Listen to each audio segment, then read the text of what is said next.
LinkedIn just laid off nearly 700 employees. Qualcomm is planning to cut more than 1,200 jobs. AI, generative AI, generative AI, generative AI, AI.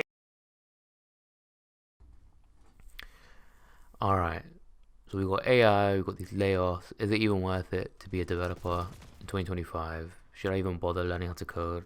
AI is probably going to take my job anyway.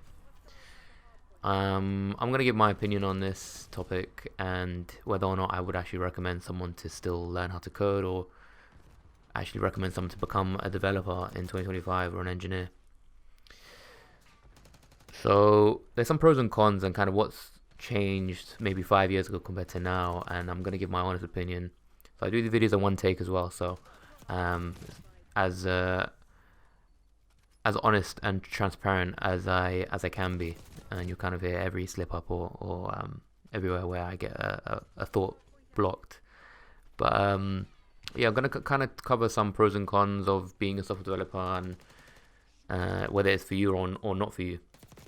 So yeah, we'll go back to 2021 where I first started my first role as a software engineer. And if anyone knows a bit about the industry, 2021 things were booming.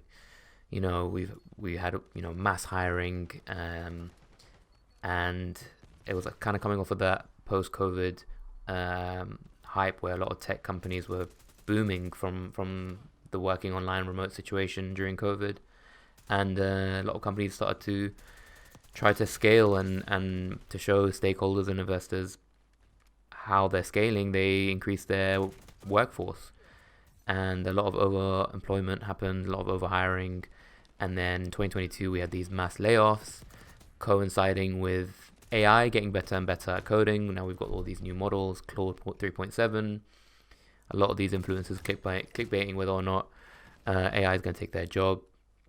And yeah, I'll cover all of that in just a second. But I think the first thing I want to kind of talk about is just in general, with these things aside, is being a developer worth it? What are the pros of being a developer? So I think the first thing I want to talk about is quite an obvious one, but just getting it out of the way, is the income.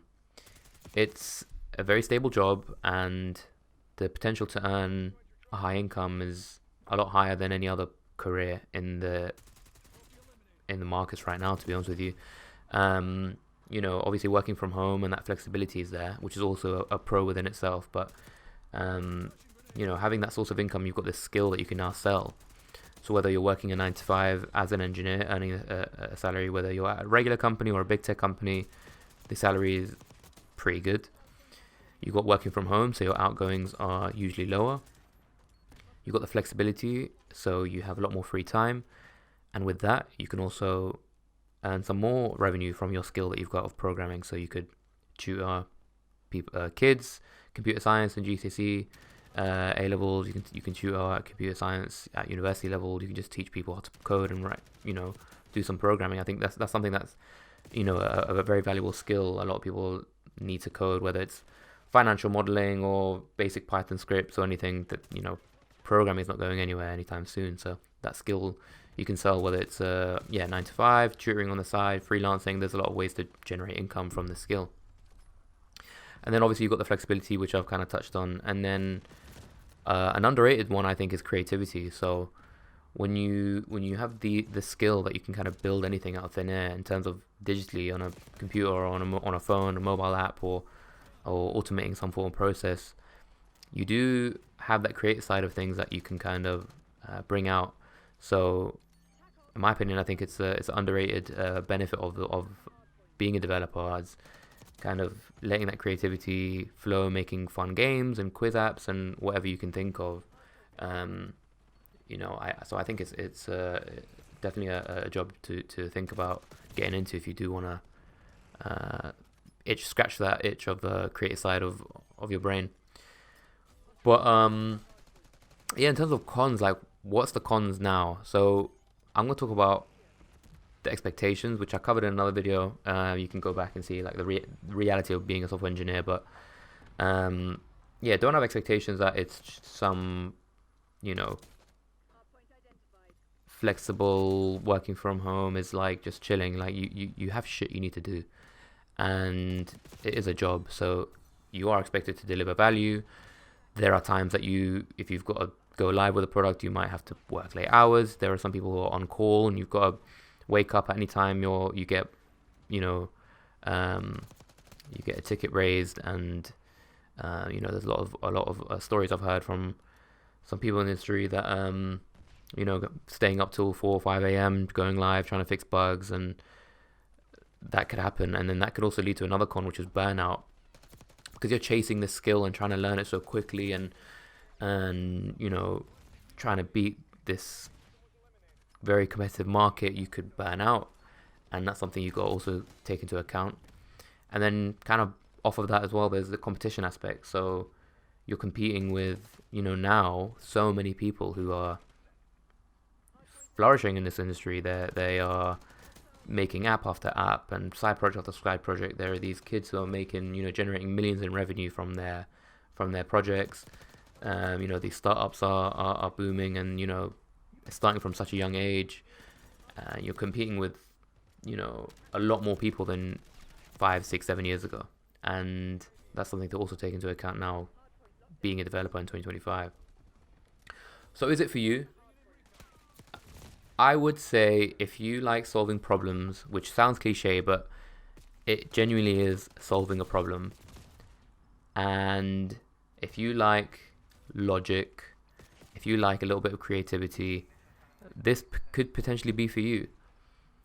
I like to kind of think about learning how to code similar to like being in the gym or learning maths. It's not mathematical at all, but it's the same principle as like doing something over and over again and practicing. You learn by doing, and if that's something for you and you're quite practical rather than theoretical, it could potentially be for you. There's no real way to find out unless you just do it. Load up a course, spend £0, go and watch a YouTube video, try to write some code for yourself, see if you potentially could like it, see yourself doing this, and see if you like doing that. And that could be just a week or 2 weeks, and seeing whether it's for you or not. But then that goes into another topic which I've also covered, which is don't quit learning how to code. So push through these ups and downs that you have, because there is a big learning curve before, having never written a single line of code. You could maybe push through that barrier if you're turned off immediately. We're now talking about like AI and layoffs and all these people doing boot camps and all these courses. Is it still worth it? Yes. In my honest opinion, I think it is still worth it. Now, I've used a lot of these AI tools, and some of them are great. And yeah, you are seeing these people make these web apps and one-shotting projects completely AI generated. But if you know anything about the reliability of what's being built, and if you have no knowledge whatsoever of the code that you're pushing that's been 100% completely AI generated, it's very difficult to maintain that code base. It's very difficult to get an AI to fully understand a very large scale production code base. I think that we're still far from AI being completely taking over and fully automating our jobs as engineers and building. And with layoffs, the market is picking up now again compared to when I saw it a couple years ago, or from 2022.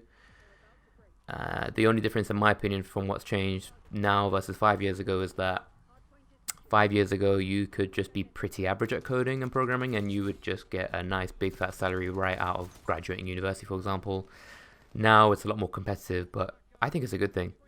I think working hard, learning all these algorithms and data structures and technical assessments and building out these projects, improving. You don't just build a generic project. You're building a project that real users are using, and you've got the numbers to back that up. I think that is what makes a good engineer, a good developer, a good problem solver, and that's what's going to actually get you those jobs and become a developer and actually get that developer title. But that's if you even want to work a 9 to 5. I think being a developer could be something that you do on your own and make your own stuff and not have to rely on an employer. If you've got the whole package, if you know how to code, you know how to market and make a business, that's something that you could actually do, and that could be something I talk about as well. If I document my own journey doing that and Maybe you guys can get some insight into that. But yeah, I think this is an interesting topic to think about, and you know, don't overthink it. Spend a week, write some code, see if you like it, and if you do, I would recommend going for it, man. But yeah, I'm gonna kind of cover another video about how you can kind of balance learning how to code with your full-time task as well.